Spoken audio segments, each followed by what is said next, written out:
to Athletics LLC with Lamar, Lucious, Big League Chew, and my man Clyde. You're about to be schooled in all things track and field. This is experience. Yes, sir. We are talking past, present, future. Y'all listen up. Let's go. Hello, lovely people, Athletics LLC fans. Hello, hello, hello. Good afternoon, good evening, good morning, wherever you might be listening to this or watching this on your devices. Welcome to another fun episode of Athletics LLC. Let me introduce these three lovely gentlemen on these tiles with me, and we can get started with these entertaining, not factual, sometimes factual comments to the questions that I ask. So first off, we're going to start with Lamar. You should hire her Huffins. We'll get a story on that one. Clyde.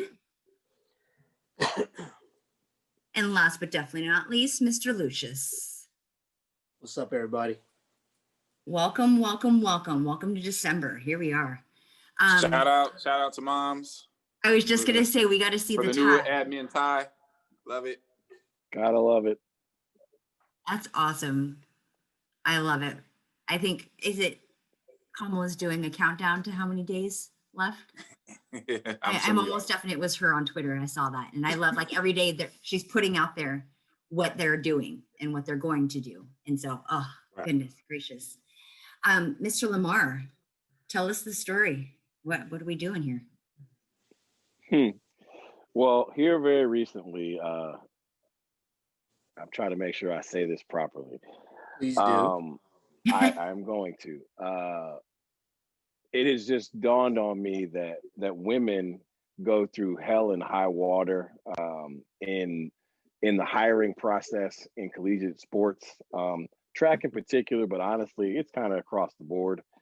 And I have taken it upon myself to at least be one man that's willing to stand up for the fact that females in this business deserve more than a fair shake, and we should hire them because they are highly skilled. On behalf of my people, we appreciate you. Thanks. TED Talk over. Just kidding. TED Talk done. Oh, goodness. All right. Well, let's go ahead and see what pots we're going to stir today. Since there is now a growing speculation that this might happen, what do we think about the fallout of an FBS breakoff? You know what? I'll jump in there first. I think there's going to be a couple of waves of things that come from it. I think the first one, and one of the more nonsensical things, is folks are going to do it, further overpay football coaches and cry poor and cut sports. That's what I think is going to happen. The second wave is going to be the folks who have always wanted to be the adults in the room, but were always outnumbered, are finally going to be able to have enough advocates in the room to cut football at a lot of places that shouldn't have football. I think there's going to be a lot of non-FBS places that are going to cut football because it's expensive and they don't need it. And then for me, I think the greatest fallout is there is going to be a forever undeniable chasm between those schools in the FBS and those schools who are not. And I think we all, I'll say, ostensibly know that there kind of already is. We already talk about like the separatism of the Power Five versus the non-Power Five. Or I'm sorry, you got the Autonomous Five and the group. What's the other group of five? Yep. I think that I think that the lines between those distinctions they're going to be like the picture in the background, right? You're going to need a bridge to get from one to the other. I would agree with all of that for the most part. I don't know if everybody has had the opportunity to read it, and honestly, I forgot whose article it was, like what medium put it out. But this past week, basically, they released the results of a, for lack of a better word, a panel that looked into this, and they came up with the recommendations to do this break off. This is not an old, not a new conversation. This is an old conversation. And I think it depends on which way they do it. One of the ideas quoted in this particular piece was the idea that football would break away independently and operate freely amongst themselves all across the Power Five, leaving the rest of the sports to still be governed under the NCAA. And to make a very long and complicated thing as short as possible, the gist of that idea is currently, because a lot of people don't get this, currently the NCAA doesn't regulate or have anything to do with the TV revenue money that the football conferences, cut with the TV networks. That goes straight to the conferences themselves. Whereas the NCAA owns and operates and keeps the money from March Madness, the basketball tournament. And that's ultimately where that split of idea comes from. The other one that was proposed in that same notion was if the Power Five, the Autonomy Five, just breaks off, period, and governs themselves away from the NCAA. I think those are two totally different realities. And I think that if it's a football only break off, then what Lamar started off talking about, overinflating the salaries of football, overinvesting in football to the peril of everybody else, I think is the most obvious and instant fallout of that. Whereas I think if it was a straight Power Five break off from the NCAA as a whole, I'm not a fan of it, but I think that version of it could ultimately be the best possible working reality moving forward for everybody. There are a ton of schools at Division I, hell, for Division II for that matter, where football doesn't make a lot of financial sense. And if the break off comes, it would end a lot of the trying to keep up with the Joneses attitude that programs have that they just can't afford to have. Obviously, as a person who works in the NCAA in a sport that is not in the same favor as football and or basketball, I worry about the fallout of the people in my industry and coaching opportunities and jobs and all of that, because there's still this idea out there that we are non-revenue sports, which of course is ridiculous. We just don't make as much revenue as others. And so I think you have to answer that first question. Is it a football only break, or is it a Power Five break off entirely from the NCAA? I think that is the most determinative factor of what the fallout could and would be. Yeah.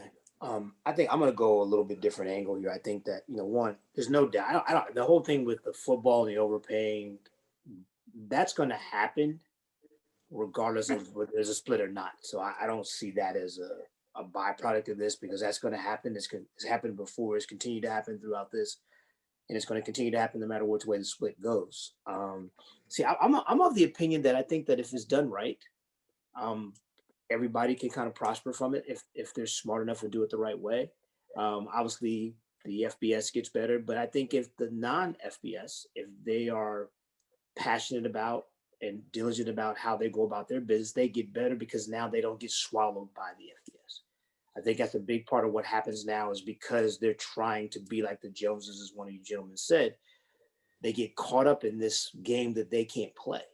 So now you got the teams that in the group of five or below that they become, that they move up to the head of the class. They're part of the conversation now. They get privy to things they weren't privy to before because they're at the top of their organization now. They're not part of an organization, and honestly, some of them never have a chance to be the head of that class. So I think that while I think it needs to be done right, But I think if there is a split, and it's got to be a whole split, you can't just take football and make them their own monster. I just think that's just the most dangerous thing ever out there. But if it's going to be a split, it's got to be the whole enchiladas, so to speak. From the financial piece of this, the pandemic's going to end. They're going to, they're going to get a vaccine. It's going to take a while, but eventually college sports will be up and running. Like I said, said someone this today. College is like this big cash cow. That's what it is. And so the cow's kind of on the side sleeping right now, but it's going to get back up and it's going to be running again and everything's going to be fine.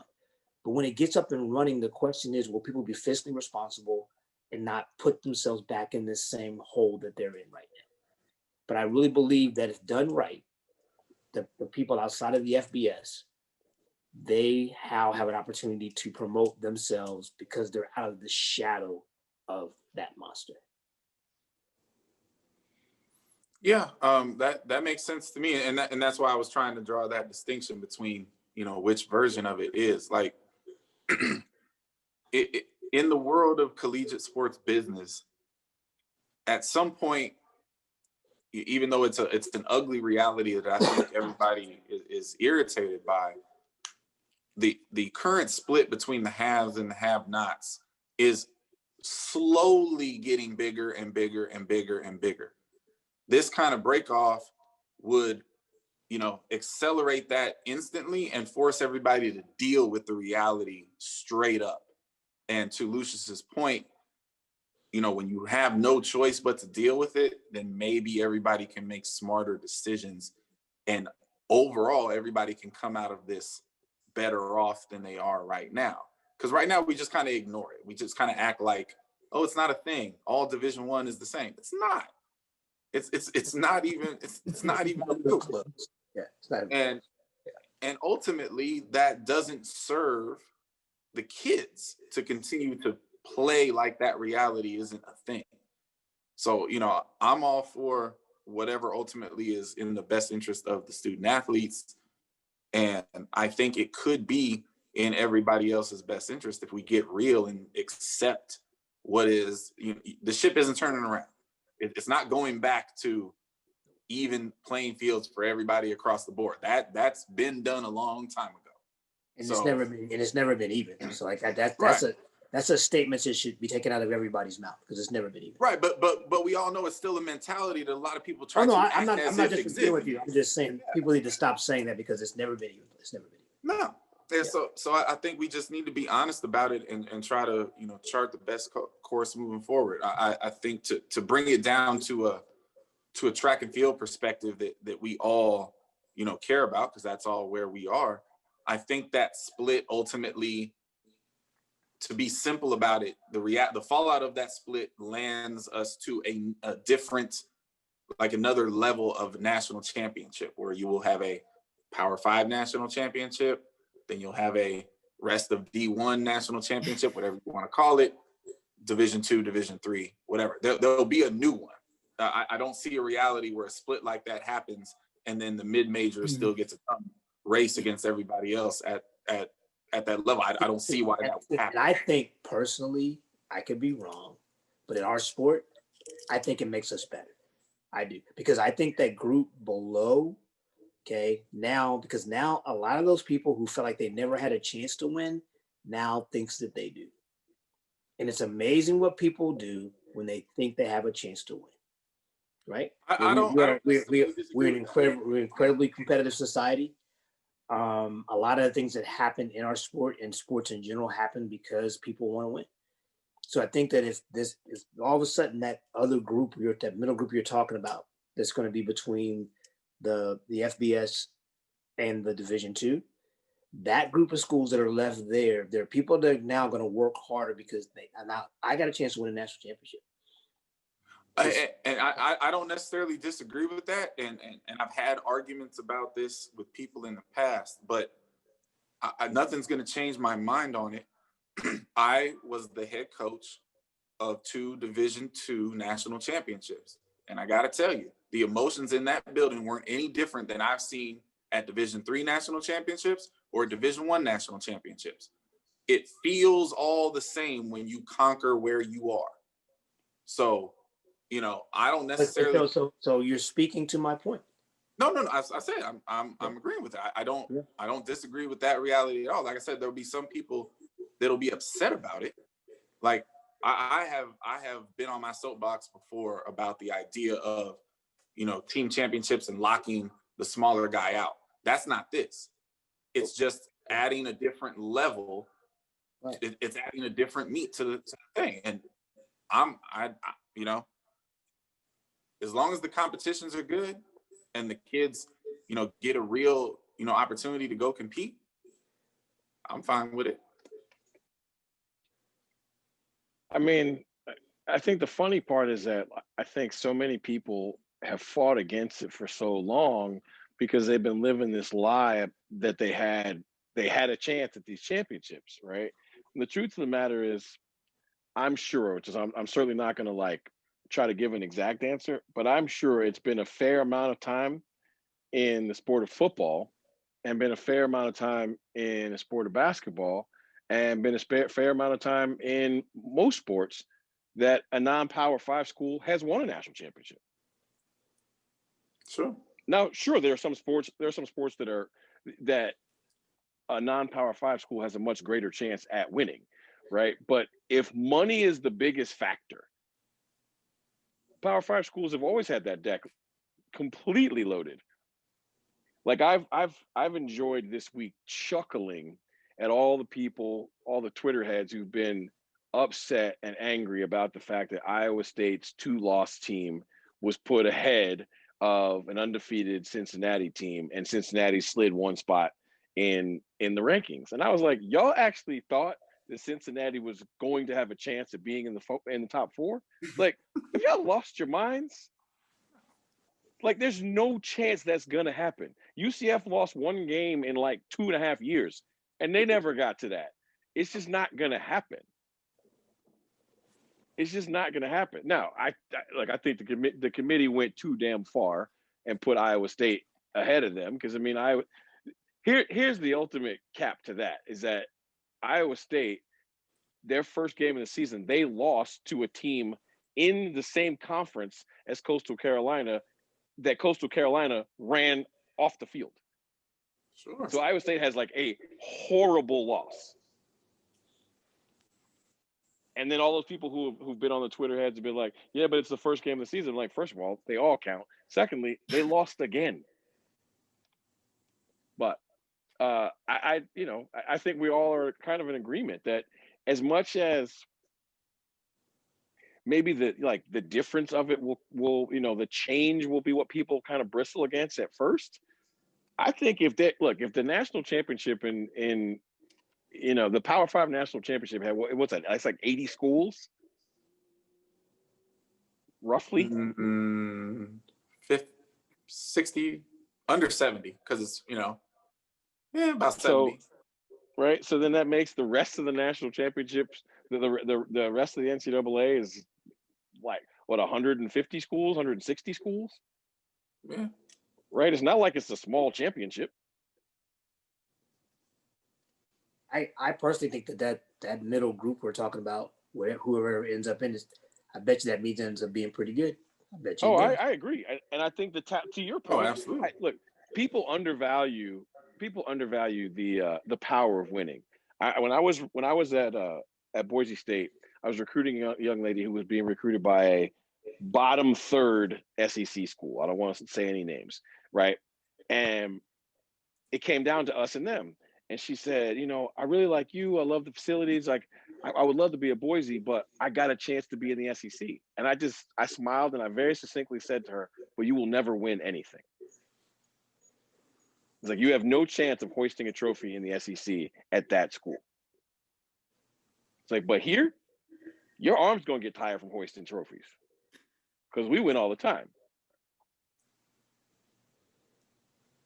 I think people really, they undervalue how winning is a huge part of winning. Like my buddy always says that, people who are winners, they were probably winners all the way back to T-ball. Yeah. You start winning, you get used to it. Mm-hmm. It's habitual. That's a very funny story because successful coaches in the smaller conferences recruit that way all the time.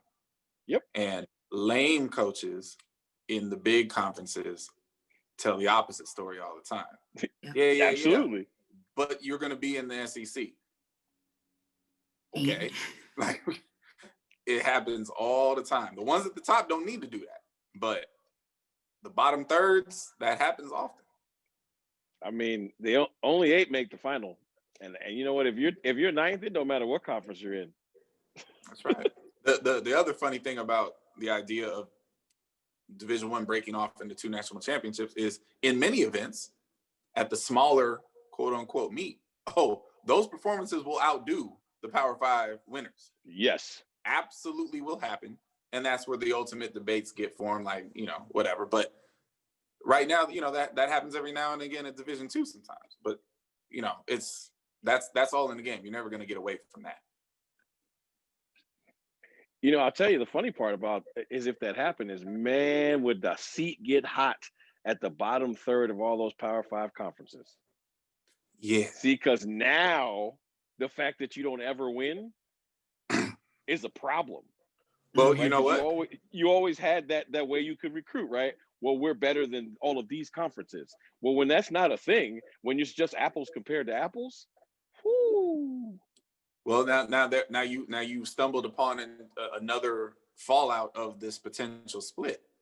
A lot of jobs will get very hot and a lot more difficult. A lot of people that have been hiding in their jobs will get further exposed. So you mean that this is going to require people to do their jobs? Yes, which is what they should be doing better. So I got no problem with the whole hot seat thing. I mean, the bottom line is this: I can hear my dad saying, you do the job you were hired to do. And if you don't want to do the job, go find something else to do. So this whole thing of making people's seats hot, the seat should be hot once you sign the ink is dry. Oh, we're all saying it's a good thing. Oh no, I'm just saying. Like I'm just saying that the people out there that this is going to make them want to work now is anyway. I don't want to get on that soapbox tonight. I'll let it go. Let me switch the question before we get there. It's coming. I feel it coming already. So, in speaking about jobs, but not to the males, in order to better the job landscape for female candidates, should there be a Rooney Rule to provide more legitimate interview procedures for women? Mr. Lamar, I'm going to ask you to go first since there's prelude to your name. So. Well, I'm not going to go first, but I am going to explain the Rooney Rule because I think there's a great number of people out there who don't actually know what that is. So are you like demanding that you don't go first, or are you asking nicely? Well, I'm sorry, Madam Big League. Is it okay if I don't go first two segments in a row?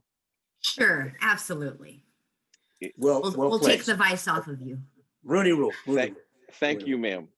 In layman's terms, the owner of the Steelers, Art Rooney, was a huge advocate for, I guess, human decency would be the best way, and he knew that he was amongst an incredibly Caucasian old boy network, and in the NFL, jobs were just blended and recycled amongst the same pool of Caucasian candidates. And so at his behest, and it was passed, the Rooney Rule requires that there be at least one minority candidate interviewed for every job in the NFL, every head coach job, every assistant coaching job. But the funny part is, it's not for every administrative job. It's all of the on-field jobs. So there isn't a Rooney Rule for the front office because they're discussing currently the fact that they probably need to have that too. But at the end of the day, the simple layman's explanation is that there should there be a required minority candidate to be interviewed for all of these track and field jobs. And in this particular case, the minority chosen would be females. So I think I can argue this on either side, but for the sake of time and the idea of what we're supposed to be doing here, I'm going to say no. Not because I don't feel that female candidates need some type of assistance in getting ahead in this business, because obviously they do. They're obviously discriminated against. But the limited research that I've done on this particular issue as it pertains to the NFL and the Rooney Rule is that it's a great idea that became really easy to skirt. And because the idea existed and they put it into law for the NFL, they get to point to it every time they want to justify ignoring the spirit of it. Like, yeah, we already know who we're going to hire. So we're going to bring in these 3 candidates. One of them is going to be black, and then we're going to hire who the hell we wanted to hire in the first place. So the spirit of it, we need to hire, we need to interview a minority candidate for every open job. I love the spirit of it. That's great.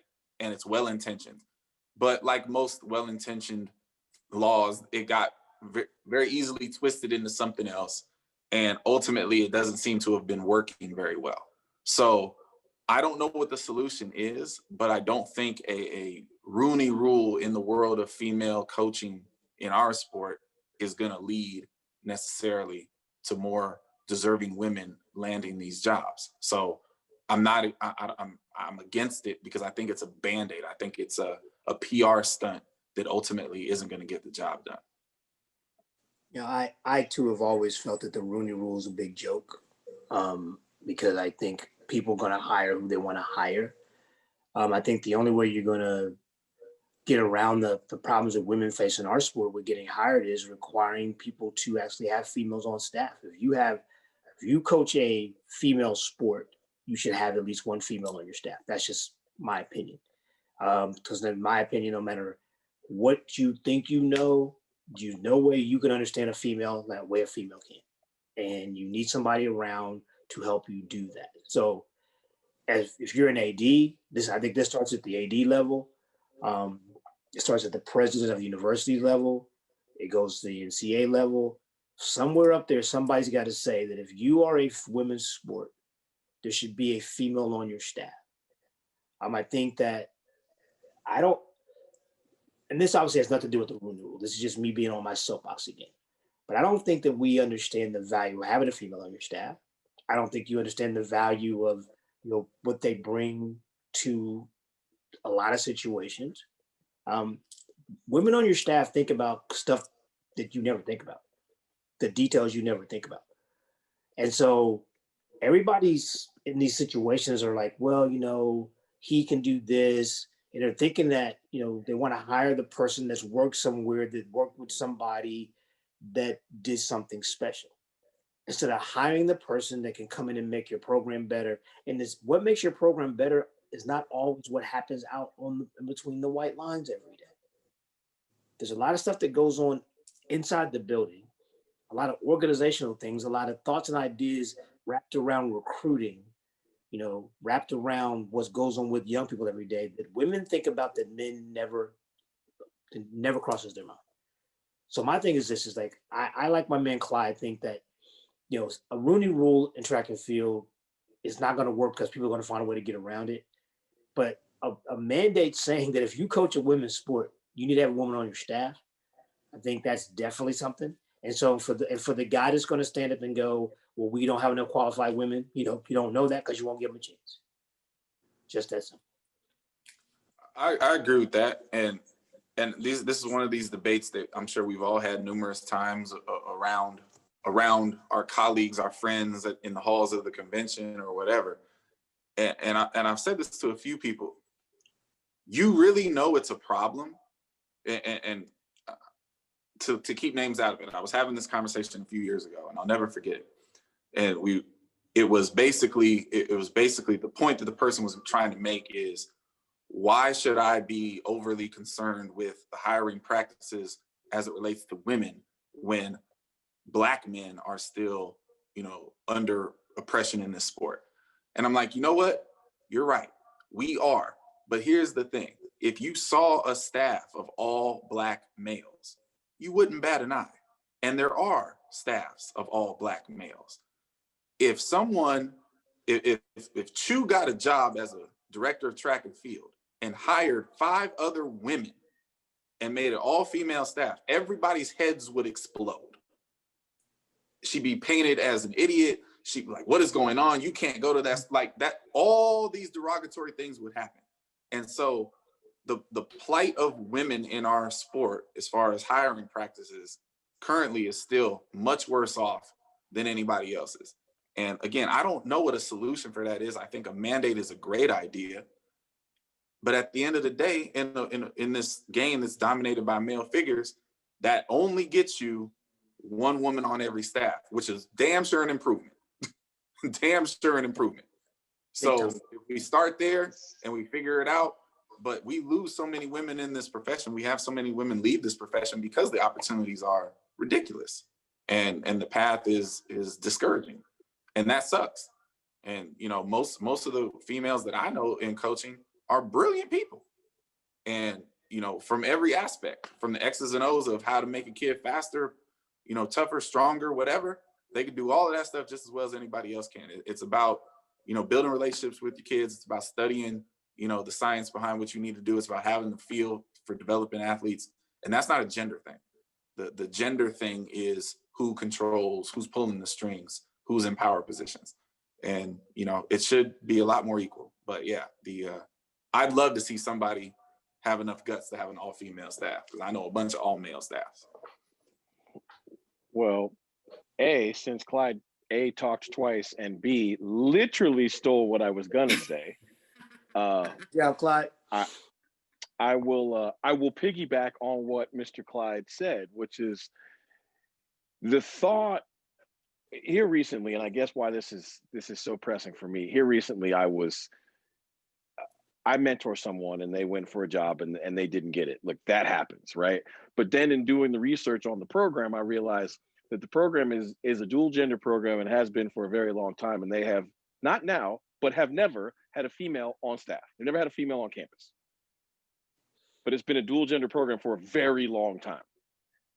And I thought to myself, basically what Clyde just said, if that scenario was reversed, if there was a staff that was even 4 women and 2 men, let alone like what the average staff looks like now, right? 5 men and a woman, right? Checking boxes. So if someone was to create the average staff in reverse, 5 women and 1 male, right? What?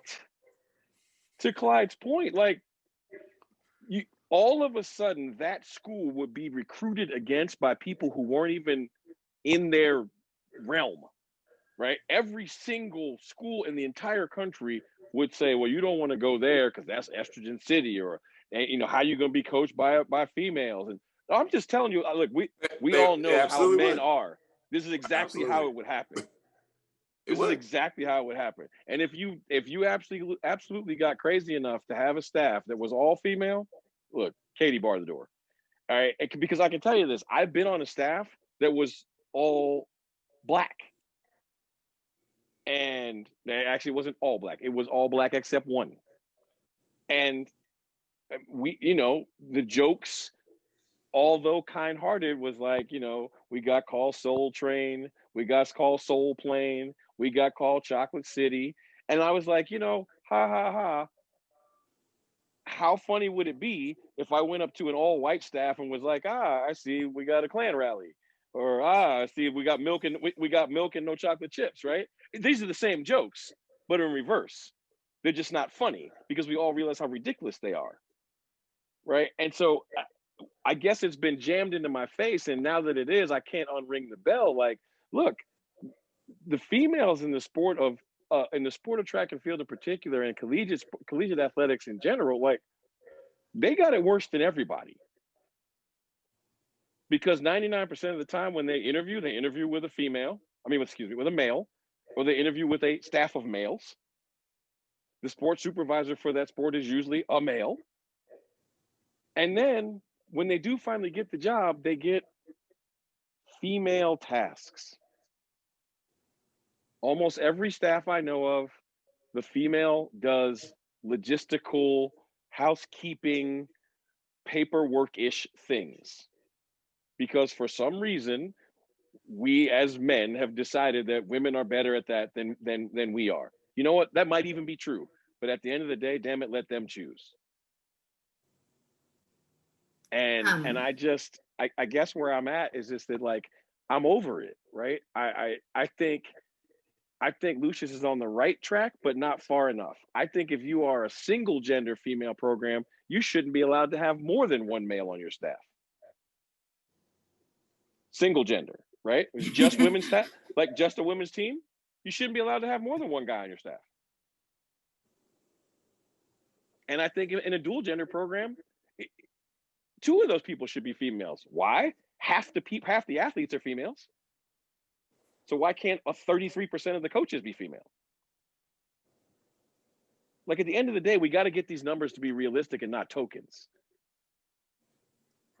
Because we all know, look, water always finds its own level. If we mandate you have to have one female, you know how many there's going to be? One. Well, and the 1B to it, as you all say, is, do you then mandate that they have to have a coaching position? Because we all know that gets filled by the DO and hands are washed. So then do you put the mandate even stricter and narrow the scope? So that's, well, see, that's if you're talking about coaching, it can't be the DO, because the DO kid's not supposed to be able to coach. Exactly. But that's how, but right now the appeasement is we're talking about coach. I know, I'm talking about the coaching staff.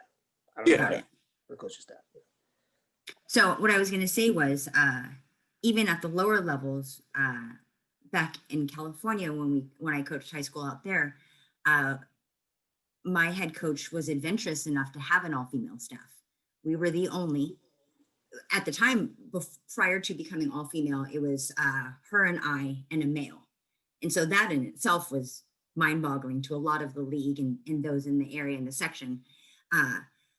For 1 year, we were a trifecta of females, and there were some male coaches who were like, how are you guys doing that? Like, what are you asking? you show up, you do your job, you walk home, and you're good. And it was so powerful to the effect of where I hesitated leaving that school, because I knew what we were doing just as the trifecta, not even just, regardless of what our marks were. And so even at the lower levels, it resonates as, hire the woman for a distance coach or to do organizational things, it's crazy. It really is. Well, so, Chu, when you get your next head coaching job, we will be expecting a staff of 4 females and 2 token males. Got it. One of them is DO. Yes, one of them has to be because it'll be an underprivileged program, right? So there'll be a combination DO and distance coach stopwatch holder. Oh my gosh. Stop it. Stop it. All right, moving on. And you have to make intermittent side comments about what he's wearing too. We're moving on. I'm just saying. Given our current climate, I know, exhibit.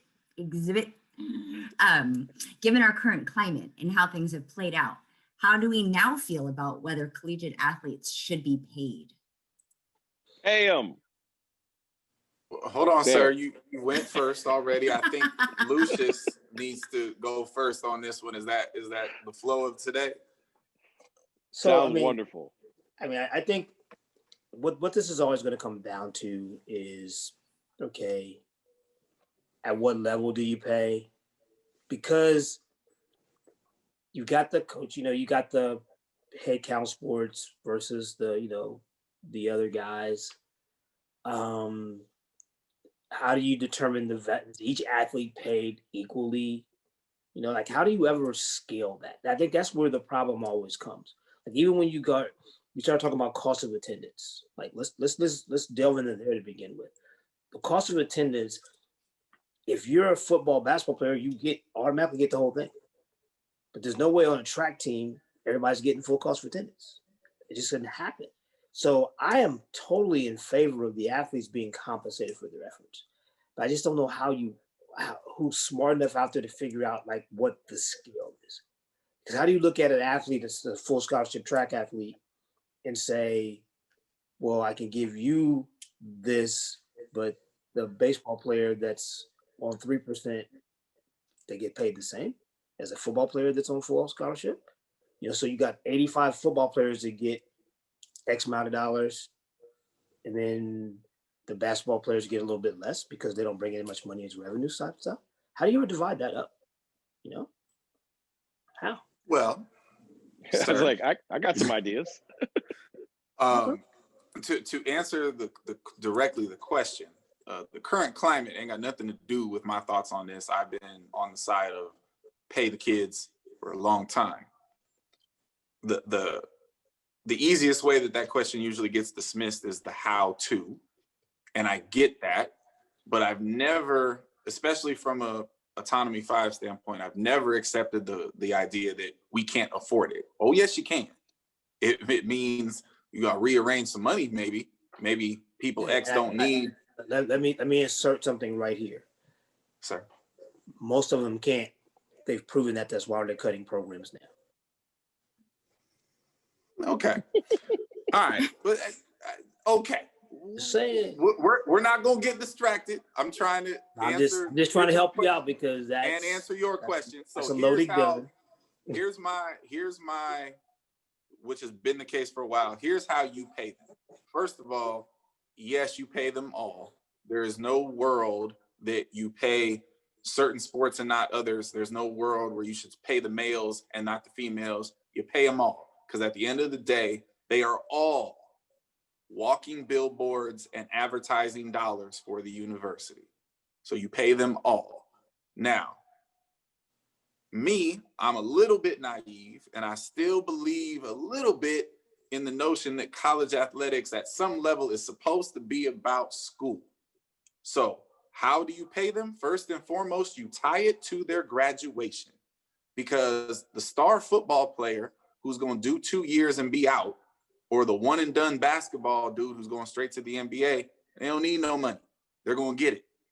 So upon graduation, there should be a dollar amount, let's just say $10,000, whatever.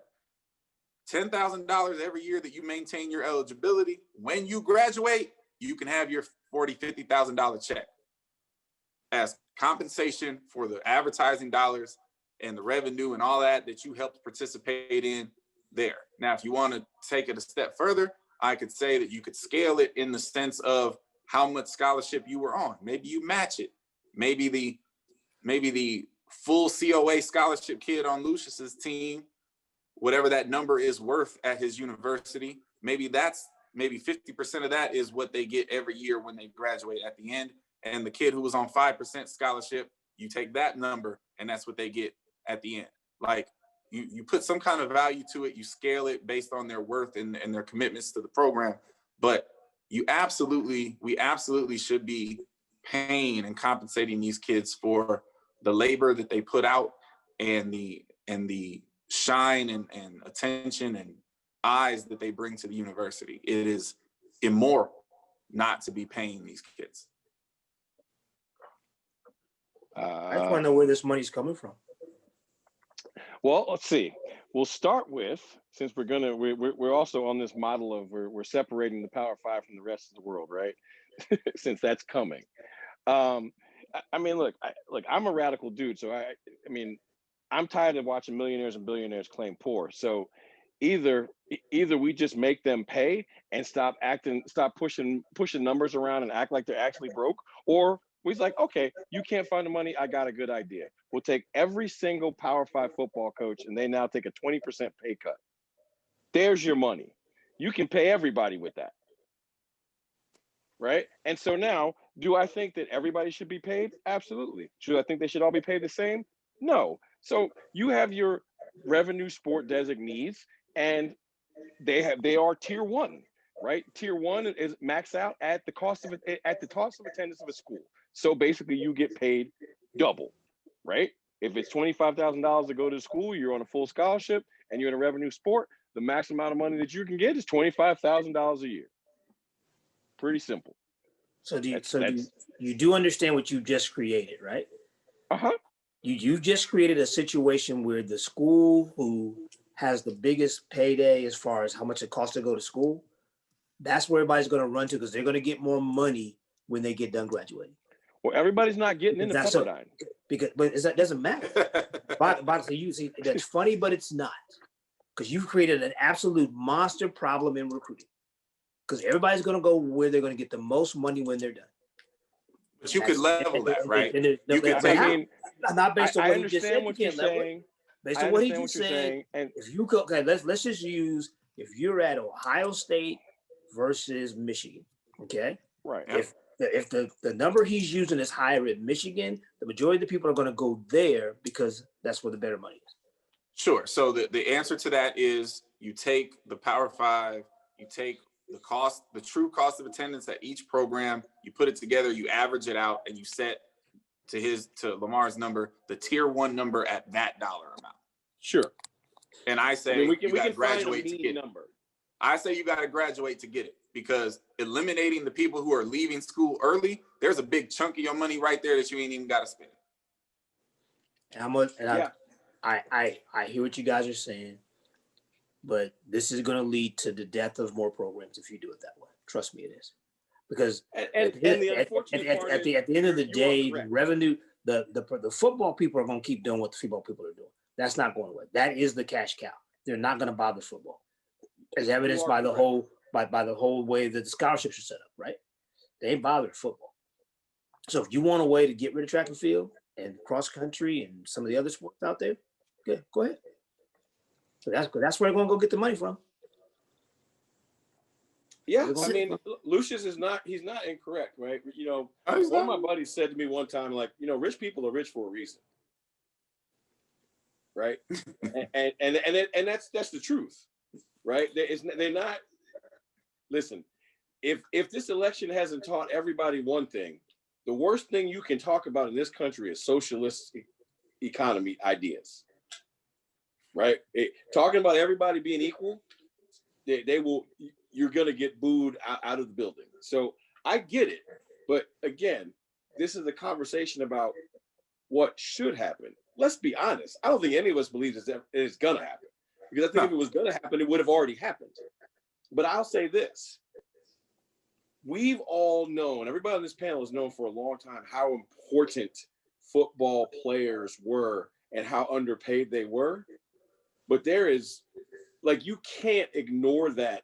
You can't hide under a rock any longer after you look at this year and you look at how heaven and hell were moved in order for football games to be played and basketball games to be played because of the TV revenue.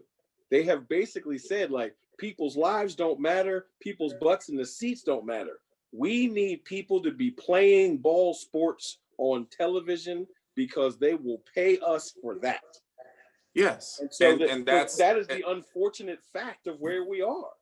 And the ugly truth of that, the mask has now, COVID has ripped that mask all the way off. Yeah. And what's underneath it is really, really ugly.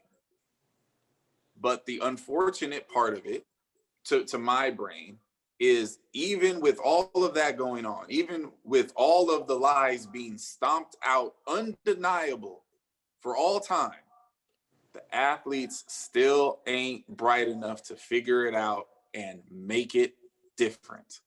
Because again, and has always been the case, if the athletes really wanted to get paid, they would get paid and they could do it in a heartbeat, but they won't move together. This was the year that everybody just wants their own. Everybody just wants their shot at the draft, their foot in the stand. They want theirs. They don't move as a unit, and because they don't, it's never going to happen. If all of the FBS football players decided we are going to boycott playing football until we have serious conversations about student athletes being paid, it would work. Sure. It's just not going to happen, but it would work because this was the year that they actually had the power. Like schools were going to fold up tents without TV money because they've been spending money that they didn't have for a long time. It still are. Oh yeah, it hasn't changed, right? Still are. It hasn't changed. We still do a mystery math, like cutting a program, inventing the fact that gives us back $2 million, but that somehow is going to erase a $25 million deficit. We're still doing that math. And that's why in the middle of the summer, amidst the protests and all of that, when for a hot second it looked like, oh damn, they might have figured this out. Everybody got real scared, and then oh, never mind. They were just having a moment. It's good. Like that's what happened. Just to give a point of reference for everyone, regardless of side of coin that you sit on with this, the Drake Group is a not-for-profit group who actually headed this up initially and has since passed it on. But if you Google the Drake Group and pay the athletes, you'll see a lot of literature as to the stance and how to move it forward and why they want to move it forward and whatnot. So shout out to David Ridpath. He's done some good work, and the whole notion itself of the argument that they make is it's powerful. It's powerful to listen, to read, and to understand. So next. What is one hot take prediction that each of you has for 2021 in the landscape of sports? Listen, Lamar, it's your turn to go first again. So. It's true. Very timely. I see. Whew. It's not the women's 4x1 breaking the world record, is it? No. My hot take is going to be that there is going to be in 2021, there will be an openly gay NFL football player. That would be interesting. Why the face, Lucious? That would be very interesting. You just made such a face just now. You threw him off. That's what all hot take predictions are supposed to do. That's officially a hot take, right? Okay, can you read the question again, Big League? What is one hot take prediction that each of you has for the sports landscape of 2021? Oh, God. So my prediction is that there's going to be a football player that comes out to actually being openly gay, who is on an NFL roster next year, who plays. It's a hot take. Doesn't mean it's going to happen.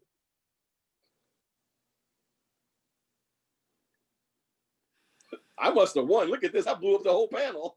Oh no! Well, hold on. We're all looking at Lucious, waiting to see what the reaction is. I got nothing.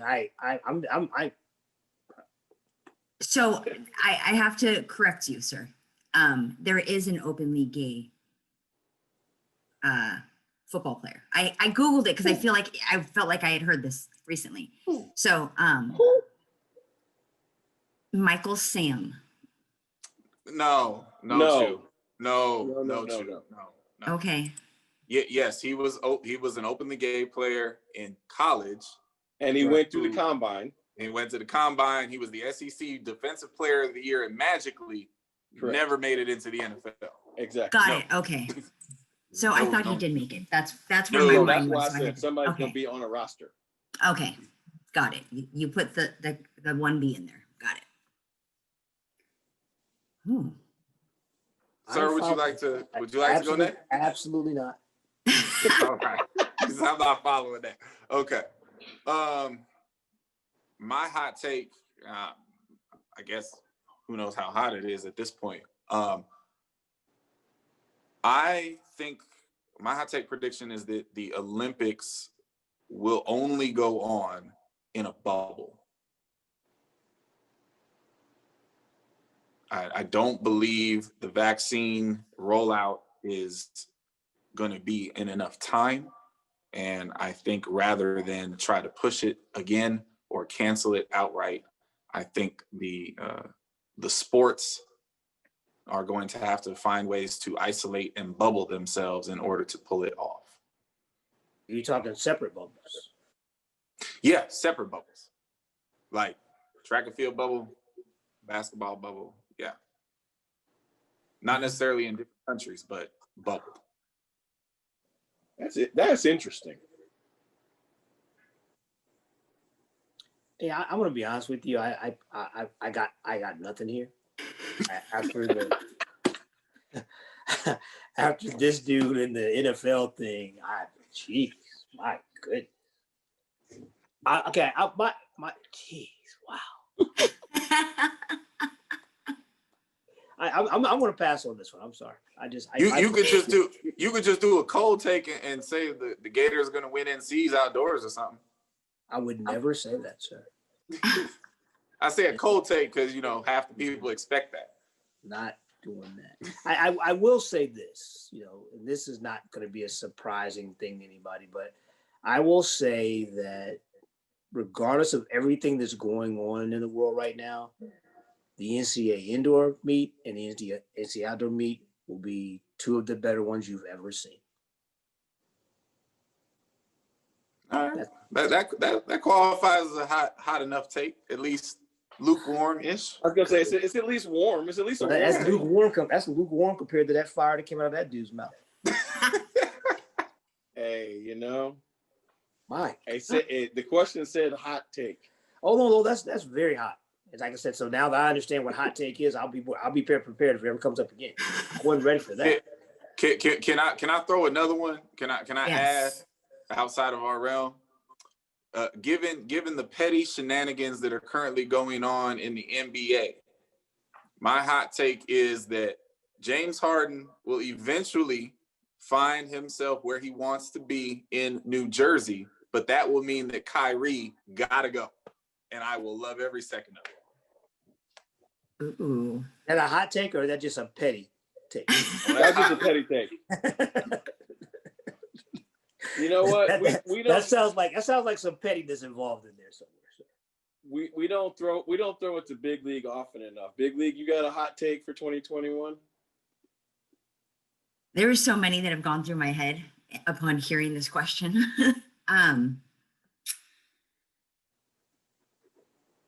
Ooh.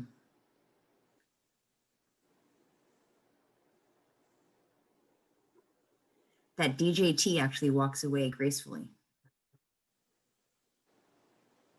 Like putting it out there, he flips the script, he passes the reins, and gives it away, and everybody will be sitting here like mouth wide open, mouth wide open, and you have so much more faith in humanity than I do. That's why it's a hot take. That's why it's a hot take. Like it wasn't in the world of sport, but no, but it affects a lot of things though. Sure. Yeah. Sports hot take.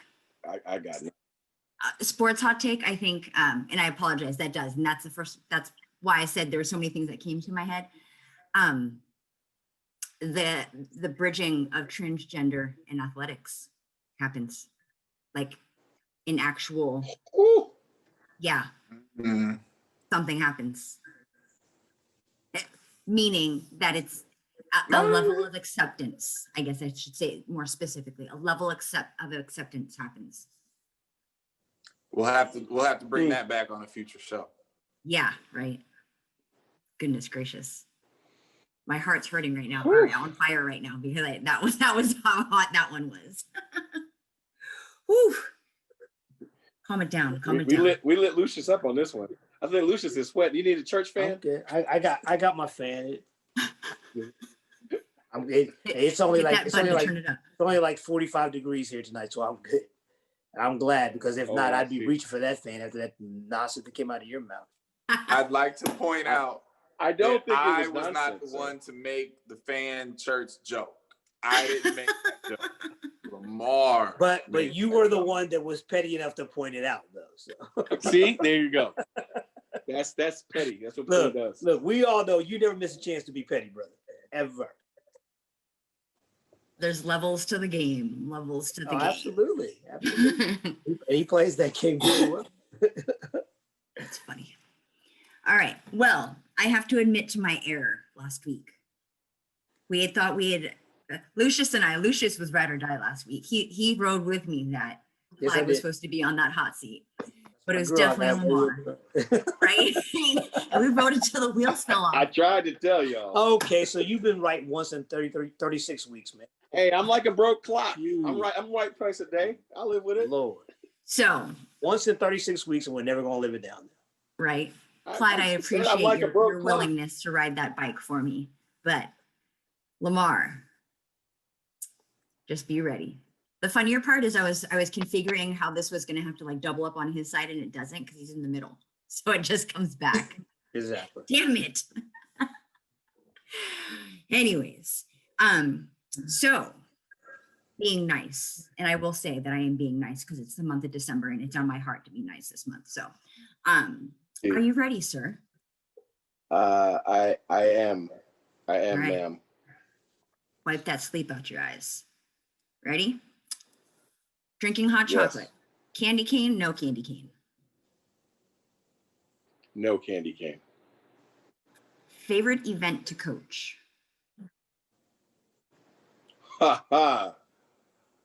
Oof. I am for sure going to cheat, and I'm going to say the combined events. Wow, you suck. You know what? I'm not going to do that. That was too easy. My favorite event to coach is the high jump. Got it. Real or artificial tree? Christmas tree, specifically. Real. And I'll say it again, real. Yeah, I see it. It's pretty. Real. Dude, we go to a tree farm and cut down our tree every year. Costco for the win. They do the work for you. What is your go-to hype song? That is actually an easy one. LL Cool J's "Mama Said Knock You Out." That's funny. You hella old. I'm just kidding. I am hella old. I saw him when I was like 11, and that song is everything. It is. What is, or which was your favorite decathlon competition? Whew. If it's not clear, to compete. That are near and, no, there are quite a few that are near and dear to my heart. But I in the spirit of Lucious, I think I have to go kind of way back, like to my NCAA championship in '93. It's the first one my dad ever saw.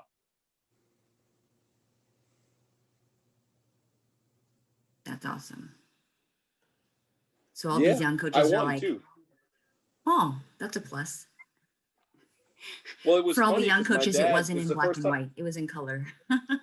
Anyway, good God, my dad came to the meet, so first of all, they kept saying his last name, right? And I won a bunch of stuff, and he was like, "Is it always like this? Do you win all the time?"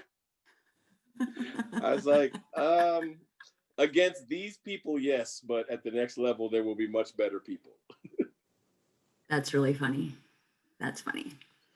Well, sir, in the spirit of niceness, you have survived without with a couple shots. I appreciate it. Have to throw them in there. Got to keep my rigid core out. So, well, just when you think we're going to get boring and not have anything to talk about in the month of December, we make it lively again. So, good job. Let's go ahead and, as always, end the show by redeeming ourselves with our heartbeat props so we feel better about the things we said in the hour prior. Yeah, so I think Lamar, you should definitely go first. You know what? I'm going to go first, and I'm going to be blatantly obvious. I am going to take out my stick and whoop that dead horse. Listen, my heartbeat props go to all female coaches Oh, in the industry. there he is. Yeah, you know, all female coaches in the industry, because they work very hard. They have very few advocates. The ones who do have mentors who work really hard to help them, they find a great deal of frustration, and they have to be reminded that they can't take the results, the negative results of a lot of these interviews. They can't take them personal. They can't connect their worth to them. At the end of the day, I'm a huge fan of female coaches. I'm a huge fan of coaches, especially ones that work hard. And my heartbeat props go to all female coaches in the industry who are working hard to do things right and helping us make incredible men and women who are going to most likely go pro in something other than track and field. Nice. I will go next. Just to put it out there, and I mentioned California earlier in the show, bringing it back to that. Someone who Mr. Lamar is familiar with. When I first got into coaching, there was a position that opened within our conference, and I didn't realize I was in an informal interview in the center of the field at the time, and casual conversation, a couple questions come out. I answer pompously. Or is that the word? I was very pompous in my response, and in retrospect, I had gone home that night and I was like, wow, I answered that way wrong. And, I don't think I've ever even given clarification as to how wrong I was, and an apology for my, my ego in that moment. But in that, I learned that I need to slow my roll, humble myself, better my craft, and just become a kick-ass coach who's ready to answer any question and face any obstacle at any time, because I never know when that's going to happen. And I literally had not faced that until that very moment as a coach. So Dr. Jamal Cooks, I appreciate you putting me on the hot seat at that point and demanding, without even you knowing, that I get my ish together, because I was given an opportunity and I was not prepared. And so I literally relived that moment. I vividly relived that moment in my head. And maybe it wasn't even an interview. I kind of feel like it was. Maybe I'm just tooting my own horn. But I needed to be better. And that was demanded of me at that very moment. And so I played that moment in my head, and I remind myself every time I think I'm good, I need to be better. So thank you, Cooks. I'll go next. I knew we were doing the female coach topic today, and so I hope I'm not sure if my heartbeat props tonight watches the show. I hope that she does, and I hope if she sees this, she doesn't pummel me from embarrassing her here. But my heartbeat props go out to Miss China Davis, who is the head coach at Emmanuel College in Georgia, which is a Division II school. China is great, and she's incredibly smart and incredibly talented, and she's a perfect example of why we need to push people and get them proper opportunities. When I first met China, she was working at a very small school in the Southeast when I was at Alabama State. I think it was an NAIA school. And anyway, this opportunity in Division II came up. It was for a head job, and she called and basically asked me if I thought she should pursue it. I'm like, of course you should pursue it. It's an opportunity to put yourself in a position to run your own show. And just like everybody I've ever noticed in this business, including myself, when I first took my Division II head coaching job, I wondered if I was ready. I wondered if I was capable. And my attitude for myself was, maybe you are, maybe you aren't, but you're never going to find out unless you go. And that's exactly the same thing that I told her. She went for it, she got it, and she's been crushing it down there and will continue to crush it. And because she's smart and because she cares about her job and because she's so good with those kids, if and when she ever moves on to something bigger, she'll crush that too. Like, there are so many examples of women coaches like this in our sport. And I just think that China Davis is one of the best ones out there. And so props to you, lady. Keep doing your thing. And since you are in Georgia, please, please, please wrangle all that you can, because the elections ain't over. So please, Georgia, get it done. We need 2 more Senate seats. Wow. Well, Mr. Lamar, as he's known to do sometimes, likes to steal my thunder. So maybe we should have let him go first. But I'm sorry, sir. That was not intentional. You're not sorry. I really am sorry. But let me just put a different spin on mine. And I just want to give my heartbeat props to all the women who have helped me get to where I sit.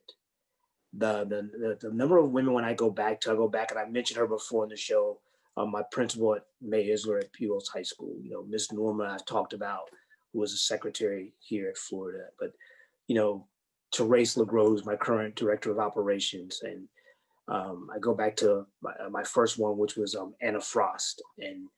But I want to thank the Bev Kearneys, the Carol Smith Gilberts, the Jeanette Boldens, the Karen Dennises, the Amy Deems, the women in coaching that get up every day and they go to work knowing that they're underappreciated, that they're not respected for their abilities. They're looked upon as people that they're looked upon as eye candy versus people that can get a job done. They're looked upon as people that when they do something well, she just got lucky.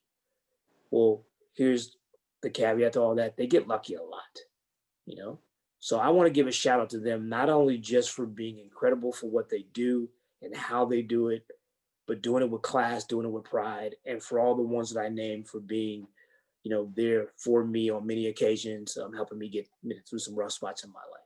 So heartbeat props to the fabulous ladies in women's track and field. Amen, amen, amen. Well, that's redemption if I ever heard it. We are salvaged once again.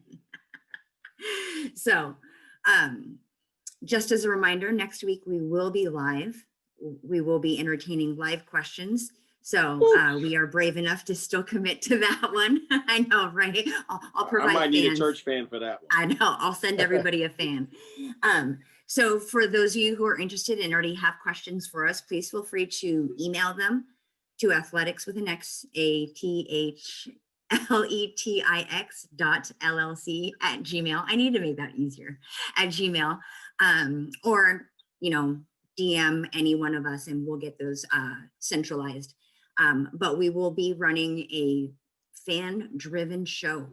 So this will be interesting. Join us. We'll release those, the information to join us later or just before so.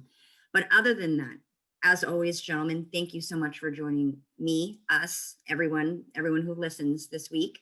And let's finish out the month of December and the year of 2020 and the effery that it is strong. So thank you so much. Have a great night. Please. Oh. When the lights come on, the road just get to running. When the lights come on, opponents smash the plumbing.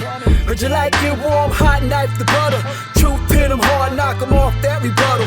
Tsunami, tidal wave to your puddle. Tough love, punch you in the arms, little brothers. Athletics LLC, there's no others. Track and field's place will appeal to go further. Hey, Wile E. Coyote, it's road runners. Feels like you know us, you've been with us the whole summer. If not for this quarantine, these 4 corners wouldn't be here, but we here, so start learning.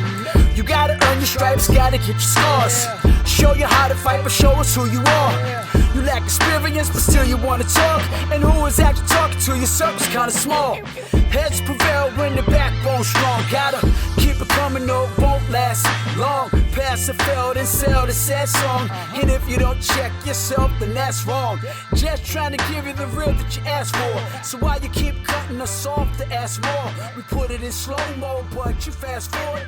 Athletics LLC, the task force.